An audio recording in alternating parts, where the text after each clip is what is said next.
Sir ಊಟ ಮುಗಿಸ್ಕೊಂಡು ಹೋಗ್ಬೋದಿತ್ತು. ಇಲ್ಲ, ಅರ್ಜೆಂಟ್ ಕೆಲಸ ಇದೆ. Thank you sir. Thank you sir. Thank you.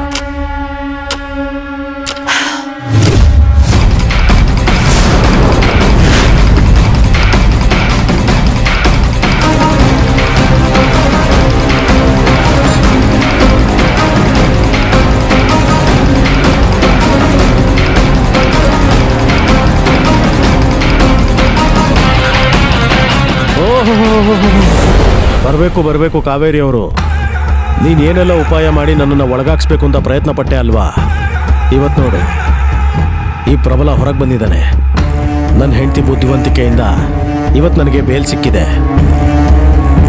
ಏ ಕಾವೇರಿ, ನನ್ನನ್ನು ಕಾತಿನ ಎದುರಾಕೊಂಡ್ರೆ ನಿನಗೆ ಸೋಲು ಕಟ್ಟಿಟ್ಟ ಬುತ್ತಿ ಕಣೆ.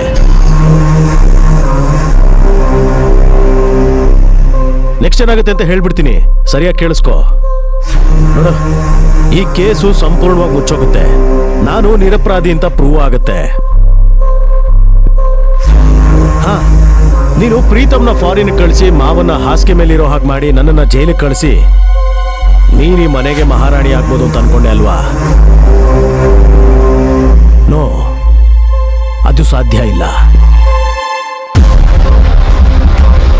ಸಾಧ್ಯ ಆಗೋದಕ್ಕೆ ನಾವು ಬಿಡೋದೂ ಇಲ್ಲ.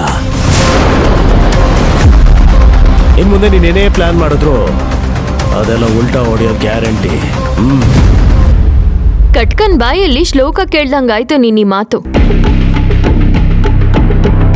ಇತ್ತೀಚೆಗೆ ಅಪರಾಧ ಮಾಡಿ ಅದನ್ನ ಬೇರೆಯವ್ರ ಮೇಲೆ ಹಾಕದೇನೆ ಫ್ಯಾಷನ್ ಆಗೋಗ್ಬಿಟ್ಟಿದೆ. ಇರ್ಲಿ,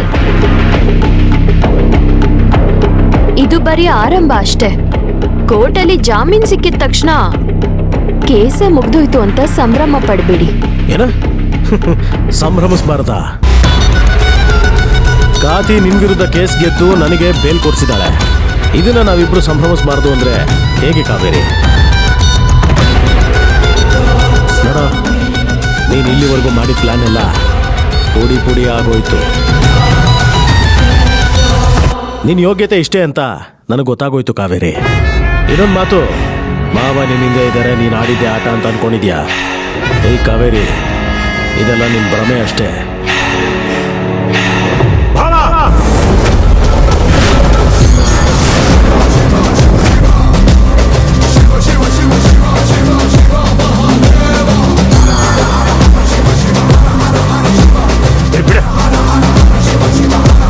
ನಿಮ್ಮನ್ನ ಭಾವ ಅಂತ ಕರೆಯೋದಕ್ಕೂ ಅಸಹ್ಯ ಆಗತ್ತೆ ನನಗೆ.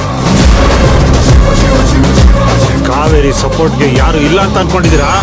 ಪ್ರೀತ ಲಂಡನ್ ಅಲ್ಲಿ ಇದ್ದಾನೆ, ಅಪ್ಪ ಆಸ್ಪತ್ರೆಯಲ್ಲಿ ಇದ್ದಾರೆ, ನಿಮ್ಗೆ ಇಷ್ಟ ಬಂದಂಗೆ ಮಾಡ್ಬೋದು ಅಂತ ಅನ್ಕೊಂಡಿದ್ದೀರಾ?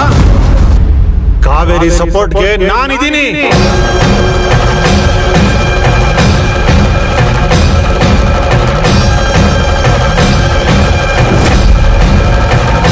ಮಾಡಿರೋ ತಪ್ಪು ಕೆಲಸ ಅಲ್ಲದೆ ಈ ತರ ರಾಜಾರೋಷ ನಡೆಯೋದು ಬೇರೆ. ಓ ತೇಜು, ಈಗ ನೀನು ಕಾವೇರಿಗೆ ಸಪೋರ್ಟ್ ಮಾಡ್ತಾ ಇದೀಯಾ?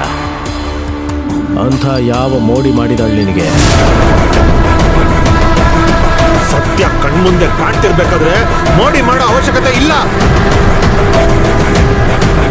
ವರ ಕೊಟ್ಟವನ್ಗೆ ವಿಷ ಕೊಟ್ಟ ರಾಕ್ಷಸನ ಕತೆ ಸಾಕ್ಷಿ ಸಮೇತ ಸಾಬೀತಾಗಿರ್ಬೇಕಾದ್ರೆ ಇನ್ನೇನ್ ಬೇಕು? ತೇಜು, ಕಿರಿಕಿರಿಸ್ಬೇಡ.